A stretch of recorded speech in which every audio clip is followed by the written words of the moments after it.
भारत की विशेषताएं आज का हमारा टॉपिक है।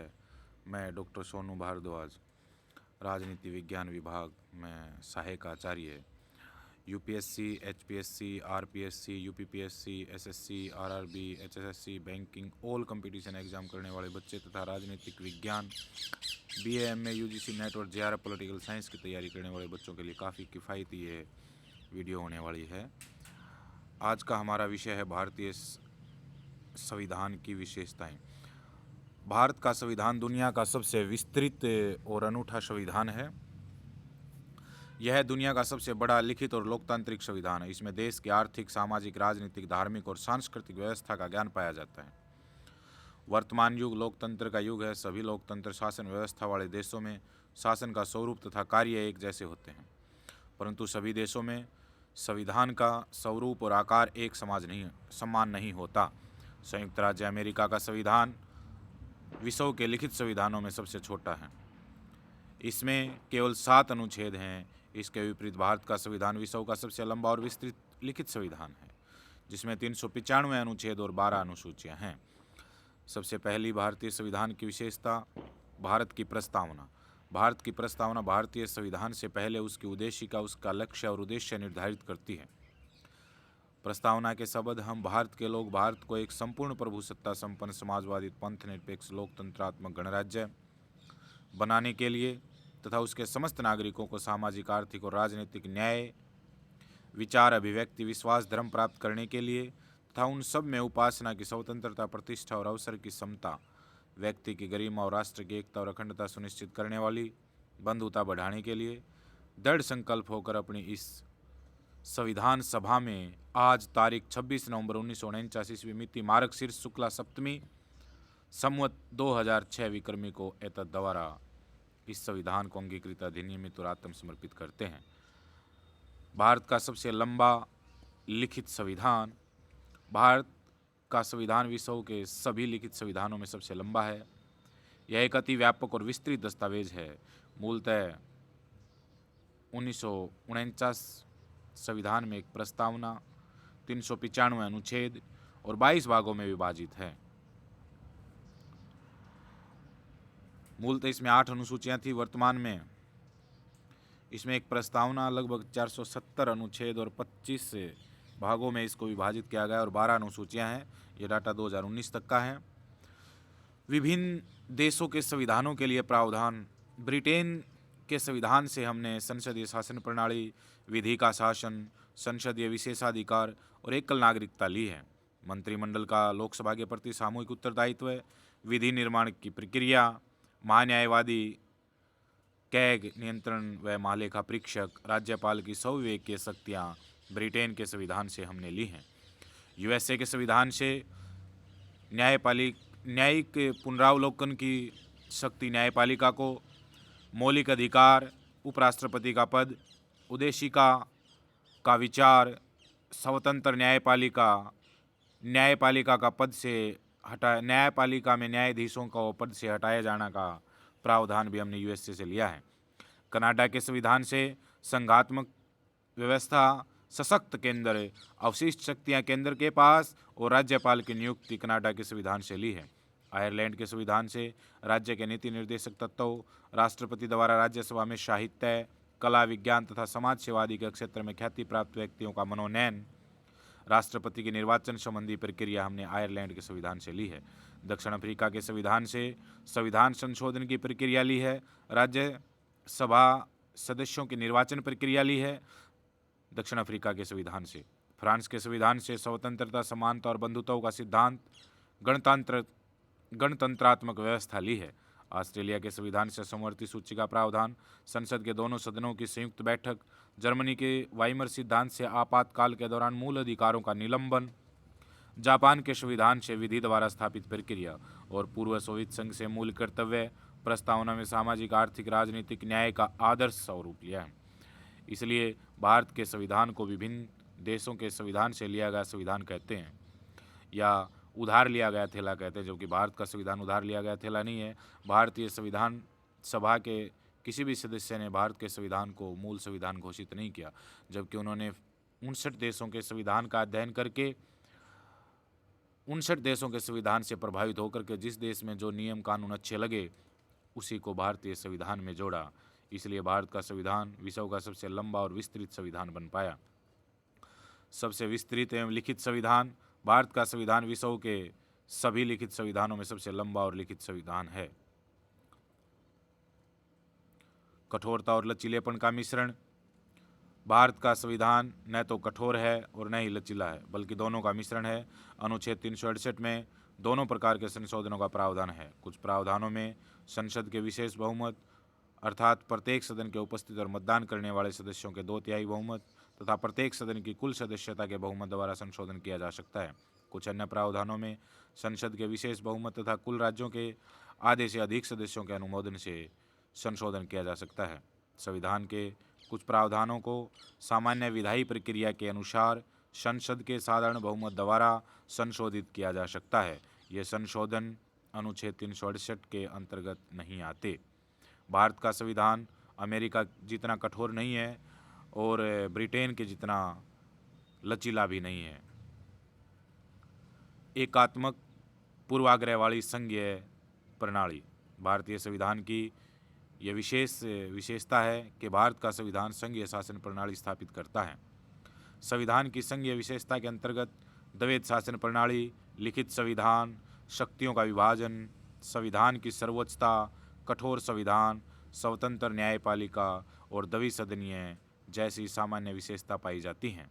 हालांकि भारतीय संविधान में कई एकात्मक या गैर संघीय विशेषताएं भी हैं, जैसे कि एक सुदृढ़ केंद्र, एकल संविधान, एकल न्यायपालिका, एकल नागरिकता, संविधान की नम्रता, एकीकृत न्यायपालिका, केंद्र द्वारा राज्यपाल की नियुक्ति, अखिल भारतीय सेवाएं और आपातकालीन प्रावधान भारतीय संविधान को एकात्मकता की ओर ले जाते हैं। संविधान में कहीं भी संघ शब्द का प्रयोग नहीं किया गया है। दूसरी ओर अनुच्छेद 1 में भारत को राज्यों का संघ बताता है, जिसका अर्थ है कि भारतीय राज्यों के बीच किसी समझौते का परिणाम नहीं है तथा किसी भी राज्य को संघ से अलग होने का अधिकार नहीं है। भारतीय संविधान को विभिन्न स्वरूप में संघीय लेकिन भावना में एकात्मक दर्शाया गया है।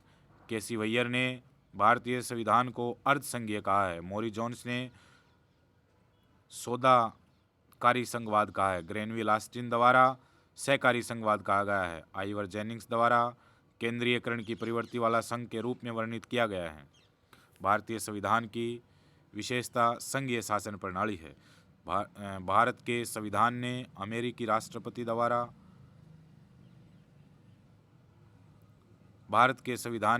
राष्ट्रपति शासन प्रणाली के बजाय ब्रिटिश संसदीय शासन प्रणाली को चुना है। संविधान न केवल केंद्र में बल्कि राज्यों में भी संसदीय प्रणाली स्थापित करता है। भारत में संसदीय सरकार की विशेषता है नामात्र और वास्तविक कार्यकारी बहुमत दल का शासन, कार्यपालिका की विधानपालिका के प्रति सामूहिक जिम्मेवारी, विधायिका में मंत्रियों की सदस्यता, प्रधानमंत्री या मुख्यमंत्री का नेतृत्व, निचले सदन लोकसभा या विधानसभा का विघटन। भले ही भारतीय संसदीय प्रणाली काफ़ी हद तक ब्रिटिश पैटर्न पर आधारित है, लेकिन दोनों में कुछ मूलभूत अंतर हैं। उदाहरण के लिए भारतीय संसद ब्रिटिश संसद की तरह संप्रभु निकाय नहीं है।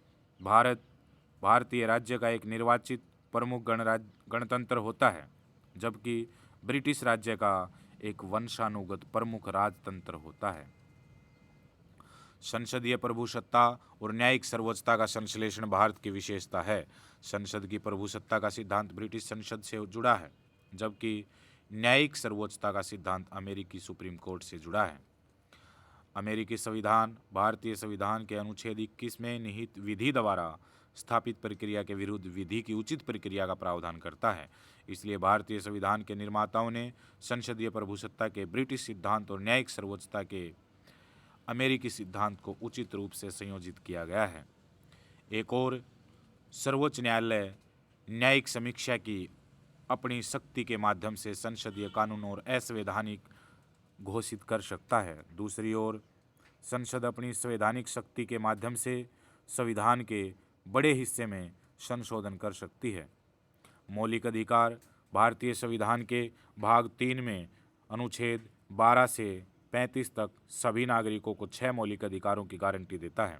समानता का अधिकार अनुच्छेद 14 से 18 तक, स्वतंत्रता का अधिकार अनुच्छेद 19 से 22 तक, शोषण के विरुद्ध अधिकार अनुच्छेद 23 और 24 में, धार्मिक स्वतंत्रता का अधिकार अनुच्छेद 25 से 28 तक, सांस्कृतिक और शैक्षणिक अधिकार अनुच्छेद 29 और 30 में, संवैधानिक उपचारों का अधिकार अनुच्छेद 32 में दिया गया है।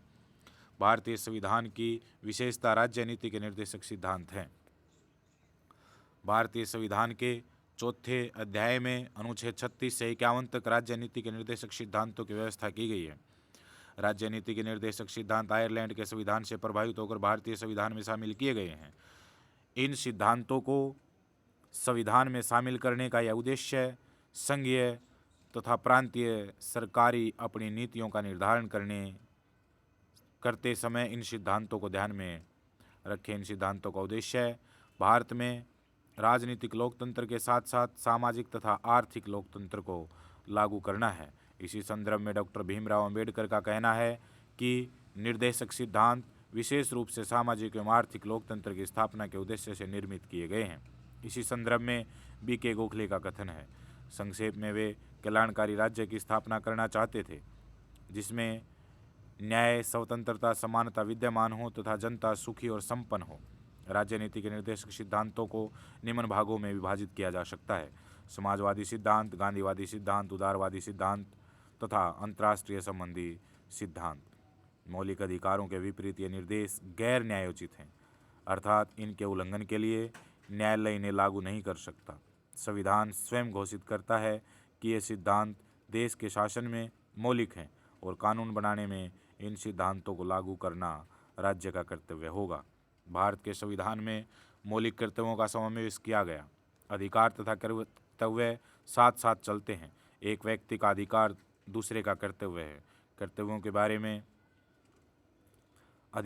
कर्तव्य के बाद में ही अधिकार प्राप्त हो सकते हैं।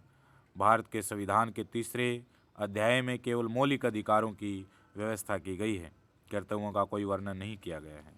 इसलिए संविधान के 42वें संवैधानिक संशोधन द्वारा 1976 में संविधान के अध्याय 4 में भारतीय संविधान के अनुच्छेद 51A को जोड़ा गया। एक नया भाग जोड़ा गया जिसमें 10 मौलिक कर्तव्य जोड़े गए तथा 11वां मौलिक कर्तव्य 86वें संवैधानिक संशोधन द्वारा 2003 में जोड़ा गया। संविधान का नंबर 1, संविधान का पालन करना, राष्ट्रीय गान तथा राष्ट्रीय ध्वज का सम्मान करना ये पहला कर्तव्य है। दूसरा कर्तव्य उन आदर्शों का सम्मान तथा पालन करना जिन शुभ आदर्शों ने स्वतंत्रता की प्राप्ति के लिए हमारे राष्ट्रीय संघ को प्रोत्साहित किया था। तीसरा, राष्ट्र की एकता अखंडता का समर्थन करना तथा उसकी सुरक्षा करना। राष्ट्र की सुरक्षा तथा आवश्यकता के समय राष्ट्र की सेवा करना। नेक्स्ट, समानता तथा बंधुताओं की भावना विकसित करना। नेक्स्ट, भारत की संयुक्त संस्कृति और गौरवपूर्ण विरासत का सम्मान करना। नेक्स्ट, वनों, झीलों, नदियों तथा वन्य जीवों सहित प्राकृतिक वातावरण की रक्षा व सुधार करना। नेक्स्ट, वैज्ञानिक स्वभाव, मानवतावाद, निरीक्षण तथा सुधार की प्रवृत्ति अपनाना। नेक्स्ट, सार्वजनिक संपत्ति को नष्ट होने से बचाना। नेक्स्ट, व्यक्तिगत तथा सामूहिक गतिविधि के प्रत्येक क्षेत्र में श्रेष्ठता प्राप्त करना जिससे राष्ट्र प्रगति एवं उपलब्धियों के उच्च स्तर की ओर निरंतर हो सके। 11वां जो 86वें संवैधानिक संशोधन द्वारा जोड़ा था, यदि आपके माता पिता या संरक्षक हैं तो 6 वर्ष से 14 वर्ष तक की आयु वाले अपने बच्चे को शिक्षण के अवसर अवश्य प्रदान करें। इसे 86वें संवैधानिक संशोधन द्वारा 2002 में जोड़ा गया था। भारतीय संविधान की एक विशेषता कि भारत का संविधान एक धर्मनिरपेक्ष संविधान है। भारतीय संविधान की प्रस्तावना में पंथ निरपेक्ष शब्द 1976 में 42वें संवैधानिक संशोधन द्वारा जोड़ा गया। पंथ निरपेक्ष का मतलब धर्म विहीन या धर्म विरोधी नहीं है, बल्कि पंथ निरपेक्ष का मतलब है कि राज्य सभी धर्मों को बिना किसी भेदभाव के समान संरक्षण देगा तथा किसी भी धर्म को राष्ट्रीय धर्म या राजधर्म के रूप में मान्यता नहीं देगा। सभी व्यक्तियों को धार्मिक स्वतंत्रता प्रदान करेगा। धार्मिक स्वतंत्रता में देश के सभी नागरिकों को किसी भी धर्म को अपनाने, किसी भी धर्म की पूजा अर्चना करने, प्रचार प्रसार करने, धर्म परिवर्तन करने आदि का अधिकार प्रदान किया जाता है। अहमदाबाद सेंट जेवियर्स कॉलेज बनाम गुजरात राज्य 1975 मामले में सर्वोच्च न्यायालय ने माना कि धर्मनिरपेक्षता का अर्थ न तो ईश्वर विरोधी है न ही ईश्वर का समर्थन करता है।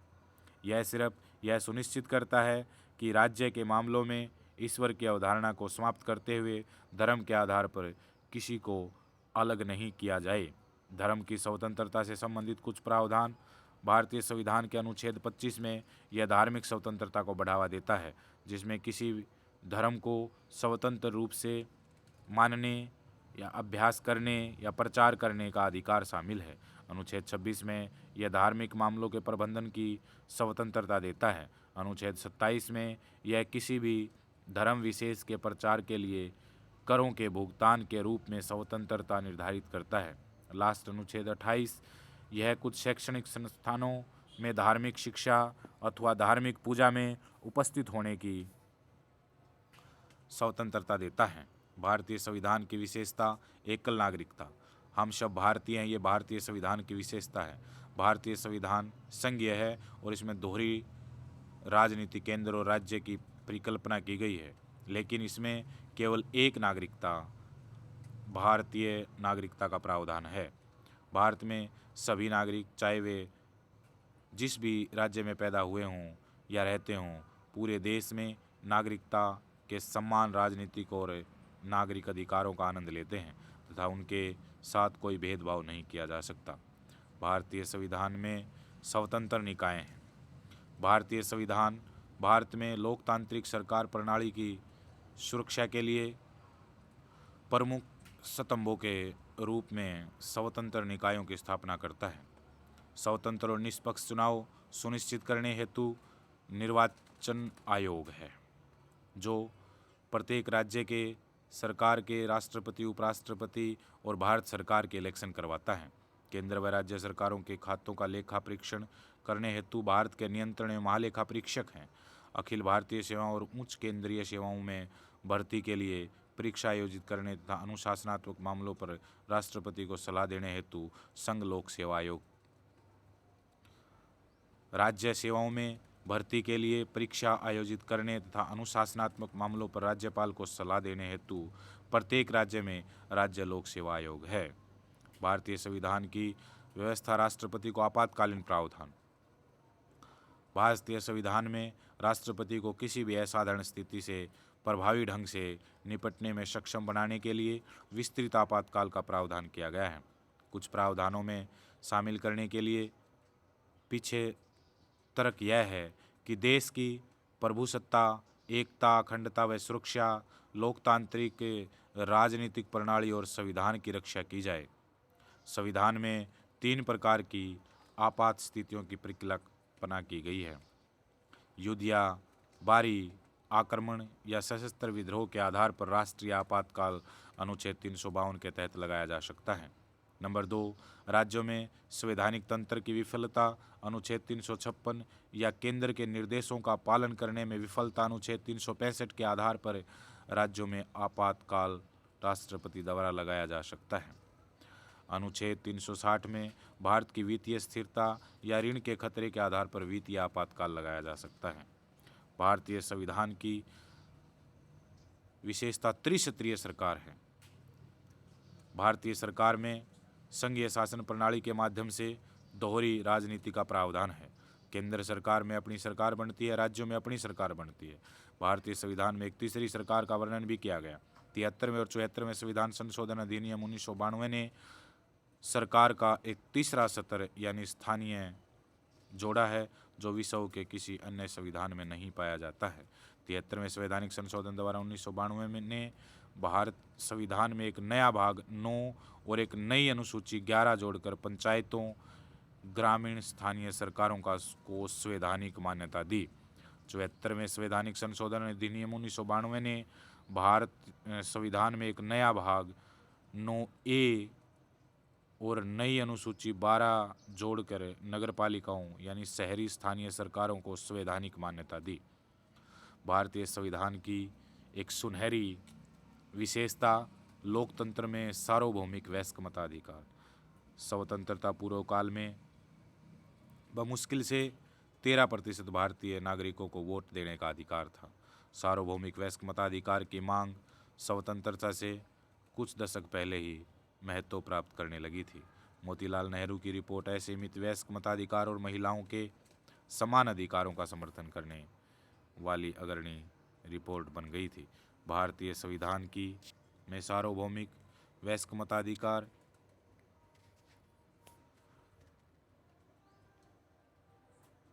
को शामिल करने के लिए डॉक्टर B.R. अम्बेडकर ने 1928 में साइमन कमीशन के समक्ष उपस्थित हुए और उन पर मताधिकार देने के लिए दबाव डाला। वर्ष 1931 में कराची अधिवेशन में भारतीय राष्ट्रीय कांग्रेस ने राजनीतिक समानता का आह्वान किया। कांग्रेस का मानना था कि यह चुनावी प्रक्रिया को अधिक समावेशी और सहयोगात्मक बनाने की दिशा में एक महत्वपूर्ण कदम होगा। नवंबर 1947 में भारत के सार्वभौमिक वयस्क मताधिकार पर मतदाता सूची के लिए पहले मसौदे की रचना शुरू की गई। सार्वभौमिक वयस्क मताधिकार को अंशतः 1949 में वर्तमान संविधान के पारित होने के साथ अपनाया गया और 26 जनवरी 1950 को सफलतापूर्वक लागू किया गया। संवैधानिक प्रावधान मतदान करने की न्यूनतम आयु हर देश में अलग अलग होती है। हमारे देश में यह अभी 18 वर्ष है। 1989 के 61वें संवैधानिक संशोधन द्वारा इसको 21 वर्ष से घटाकर न्यूनतम आयु 18 वर्ष की गई, जिसका मुख्य लक्ष्य था कि ज़्यादा से ज़्यादा राजनीति में युवाओं की भागीदारी हो। अल्पसंख्यकों तथा कमज़ोर वर्गों के लिए संरक्षण, सांस्कृतिक और भाषाई अधिकार अनुच्छेद 29 में दिया गया है। किसी भी नागरिक वर्ग को जिसकी अपनी विशिष्ट भाषा, लिपि और संस्कृति हो, उसे बनाए रखने का अधिकार है। राज्य द्वारा वित्त शोषित या सहायता प्राप्त किसी भी शिक्षण संस्थान में किसी भी नागरिक को केवल धर्म, मूल वंश, जाति, भाषा के आधार पर प्रवेश से वंचित नहीं किया जा सकता। शैक्षणिक संस्थानों की स्थापना और संचालन हेतु भारतीय संविधान के अनुच्छेद 30 जो मौलिक अधिकारों में इसका प्रावधान किया गया है। सभी धार्मिक और भाषाई अल्पसंख्यकों को अपनी पसंद के शैक्षणिक संस्थान स्थापित करने और उनका प्रबंधन करने का अधिकार है। राज्य किसी भी अल्पसंख्यक संस्थान को सहायता देते समय केवल इसलिए भेदभाव नहीं करेगा क्योंकि वह किसी अल्पसंख्यक द्वारा चलाया जा रहा है। भेदभाव से सुरक्षा अनुच्छेद 15 और 16 में नागरिकों को धर्म, मूल वंश, जाति, भाषा के आधार पर भेदभाव प्रदान नहीं किया जा सकता। कमज़ोर वर्गों के लिए संरक्षण, सामाजिक सुरक्षा कार्यक्रम। सरकार ने कमज़ोर वर्गों को पेंशन प्रदान करने के लिए राष्ट्रीय सामाजिक सहायता कार्यक्रम NSAP जैसे कार्यक्रम शुरू किए हैं, जिसमें बुजुर्ग, विधवा और विकलांग लोग शामिल हैं। आरक्षण अनुसूचित जातियों SC और अनुसूचित जनजातियों ST और अन्य पिछड़ा वर्ग OBC जैसे समूहों को नौकरियों और शिक्षा में आरक्षण प्रदान किया गया है।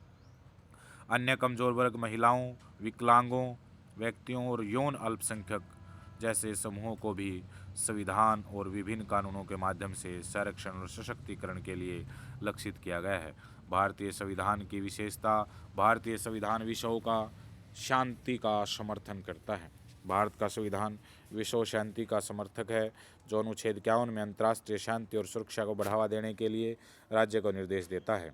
यह अनुच्छेद शांतिपूर्ण सहअस्तित्व और अंतर्राष्ट्रीय सहयोग पर जोर देता है, जिसमें देशों के बीच न्यायपूर्ण और सम्मानजनक संबंध बनाए रखना, अंतर्राष्ट्रीय कानून और संधियों का सम्मान करना तथा अंतर्राष्ट्रीय विवादों के समाधान के लिए मध्यस्थता को प्रोत्साहन करना शामिल है।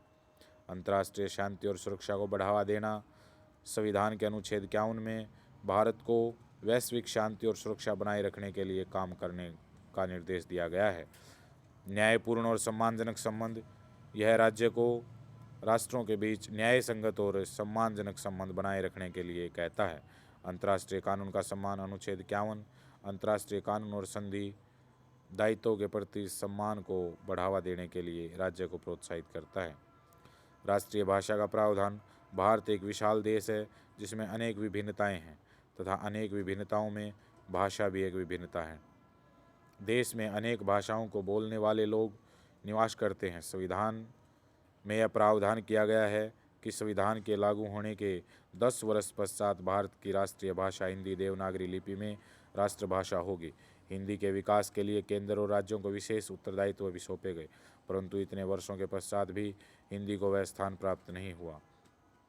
भारत के संविधान में कोई एक राष्ट्रीय भाषा नहीं है, बल्कि संविधान के अनुच्छेद 343/1 के अनुसार संघ की राजभाषा हिंदी और लिपि देवनागरी है।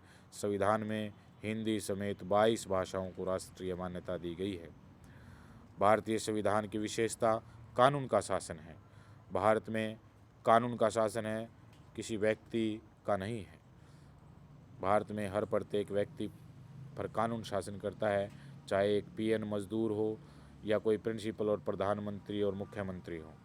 इंग्लैंड के संविधान से प्रभावित होकर भारत में विधि के शासन की स्थापना की गई। भारत के संविधान की यह एक विशेषता है कि इसके द्वारा कानून के शासन की व्यवस्था की गई है। कानून के शासन का अभिप्राय है कि देश में कानून सर्वोच्च है, कानून के ऊपर कोई नहीं है। यदि कोई व्यक्ति राज्य के प्रचलित कानूनों का उल्लंघन करता है तो उस व्यक्ति का आर्थिक, सामाजिक, राजनीतिक पद कितना ही बड़ा क्यों ना हो, कानून के अनुसार उसे दंड मिलेगा। इस आधार पर कहा जा सकता है कि कानून की दृष्टि में सब व्यक्ति समान हैं। कोई भी व्यक्ति कानून से ऊपर नहीं है। जन्म, जाति, रंग, लिंग, धर्म, संप्रदाय आदि किसी भी आधार पर कानून कोई भेदभाव नहीं करता। जो व्यक्ति कानून तोड़ता है, सज़ा उसी को दी जाती है। जब तक निष्पक्ष और स्वतंत्र कानूनी कार्रवाई नहीं हो जाती, किसी को कोई दंड नहीं दिया जा सकता। दल बदल पर रोक। 26 जनवरी 1950 को भारत का संविधान लागू किया गया। 1952 में लोकसभा के पहले आम चुनाव हुए, जिसमें कांग्रेस को बहुमत मिला। यही स्थिति 1957 और 1962 के चुनाव में रही। 1967 के चौथे चुनाव में कुछ राज्यों में कांग्रेस विरोधी सरकारें अस्तित्व में आई और दल बदल की प्रथा आरंभ हुई। 1985 में संसद ने संविधान का 52वां संवैधानिक संशोधन पास करके संविधान में व्यवस्था की कि यदि किसी भी दल के 1/3 सदस्य दल बदल कर अपना अलग दल बना लेते हैं तो यह दल बदल नहीं माना जाएगा। इससे दल बदल की प्रवृत्ति समाप्त नहीं हुई। हरियाणा में तो दल बदल का इतना जोर रहा कि इस प्रांत को दल बदलुओं का प्रांत कहा जाने लगा। आया राम गया राम जा कहने लगे थे लोग। दल बदल की इस प्रवृत्ति पर प्रतिबंध लगाने के लिए 2003 में 91वां संवैधानिक संशोधन किया गया। इस अधिनियम द्वारा दल बदल की दोषपूर्ण व्यवस्था को समाप्त कर दिया गया तथा नियम बनाया गया कि यदि कोई विधायक दल बदल करता है तो उसकी संसद अथवा राज्य विधानमंडल की सदस्यता समाप्त हो जाएगी। ऐसे सदस्यों को संबंधित सदन के शेष कार्यकाल के दौरान किसी सरकारी लाभदायक पद पर नियुक्त नहीं किया जाएगा। इस संशोधन से दल बदल पर पूर्ण प्रतिबंध लग गया। भारतीय संविधान की विशेषताएं के बाद हम इस निष्कर्ष पर पहुँचे हैं कि संविधान की विशेषताओं के ऊपर वर्णित तथ्यों से यह स्पष्ट हो जाता है कि भारतीय संविधान विश्व का ऐसा संविधान है जिसमें विश्व के अनेक देशों के संविधानों की शासन व्यवस्था के लक्षण का समावेश है, जो भारतीय परिस्थितियों के अनुरूप है। संविधान केवल एक कानूनी दस्तावेज ही नहीं, वरन यह तो सामाजिक आर्थिक परिवर्तन का यंत्र है। ऑस्टिन का कथन है कि भारतीय संविधान सर्वप्रथम तथा आवश्यक रूप से एक सामाजिक दस्तावेज है। संविधान एक ऐसा उपकरण है जो भारत को आधुनिकता के मार्ग पर ले जाने को अग्रसर है। इसने समाज के सामंती स्वरूप को बहुत हद तक बदल दिया है। एक नवीन माध्यम वर्ग के विकास में इसका महत्वपूर्ण योगदान रहा है। भारतीय संविधान के विषय में यह कहा जा सकता है कि संविधान निर्माताओं ने किसी निश्चित उद्देश्य को समक्ष रखकर इसका निर्माण नहीं किया है। भारतीय परिस्थितियों के अनुसार एक उच्च तथा आदर्श संविधान का निर्माण करना चाहते थे। वे एक ऐसा संविधान बनाना चाहते थे जो देश की परिस्थितियों के अनुसार हो तथा जिससे राष्ट्रीय एकता तथा अखंडता बनी रहे। MP शर्मा से पूर्ण सहमत हैं। उन्होंने कहा है कि संविधान निर्माताओं का कोई मौलिक अथवा अद्वितीय संविधान बनाने का उद्देश्य नहीं था, वरन वे एक ऐसा अच्छा और कार्य साधन संविधान बनाना चाहते थे। हमारे विचार में वे अपने इस उद्देश्य में सफल हुए हैं। भारत का संविधान एक व्यवहारिक संविधान है। यह लचीला है तथा शांति और युद्ध दोनों कालों में देश को संगठित रखने के लिए सशक्त है। यदि यह संविधान ठीक नहीं करता तो इसका कारण संविधान में दोष नहीं वरन मनुष्यों के स्वभाव में दोष है। आज का हमारा विषय था भारतीय संविधान की विशेषताएं। आपका बहुत बहुत धन्यवाद। आपको यह वीडियो अच्छी लगे तो लाइक, शेयर और सब्सक्राइब ज़रूर करें। धन्यवाद। जय हिंद, जय भारत। मिलते हैं अगली वीडियो में बहुत जल्दी ही। धन्यवाद।